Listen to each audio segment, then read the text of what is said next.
вакыт. Бары бүген таңга гына кайыннарның жырлый-жырлый яфрак ярганын тыңлап була. Әтинең әйткән бу сүзләре бик тә сәер булып тоелды. Ничек инде кайыннарның яфрак ярганын тыңларга мөмкин? Әмма әтигә артык сораулар биреп өйрәтмәде. Вакыты җиткәч, әти барысын да үзе аңлатыр әле диде. Ул колхозда агротехник булып эшли. Көннәре тулысынча басуда уза. Җир эшкәртү, чәчү, уру, барысы өчен дә ул җаваплы.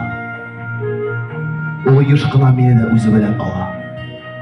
Үләннәр, үсемлекләр белән таныштыра. Әти хәтта кечкенә бөҗәкләрне дә һәм белә. Аларның файдалары, зарарлары турында кызыклы итеп сөйли.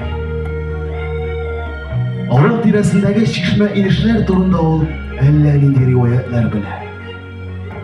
Туктап су эчкәндә, яки әсәрәгән битләребезне юганда, менә шуларны сөйли. Кашкарны җигеп дружкага менеп кунакладык та юлга кузгалдык. Әти белән дружкага утырып барулары үзе бер рәхәтлек. Ерак басу түрендәге каенлыкка килеп җитәбез. Урманның менә бу ягында яшь каеннар үсә. Без әти белән каеннар арасына узабыз. Тыңла, улым, ди әти. Каеннар менә шушындый назлы көнлегенә җырлый-җырлый, ярыша-ярыша яфрак яралар. Бүген аларның иң бәхетле көне. Мин әтидән аерылып, эчкәрәк узам. Туктап калам. Тып-тын каенлык эченә күптән ниндидер сыңлау тавышы иңә. Аларга дистәләгән кошларны ярышып сайравы, үзара сөйләшкән чыбырткан тавышлары ишетелә.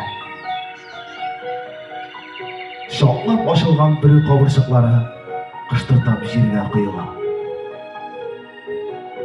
Бераздан мин аларда таныш ритмнар, таныш моңнар тоеп алам. Сихерле моң дөньясына чумам. Онытыла, каеннар җырлый. Әти туктап калган якка борыла. Аның йөзендә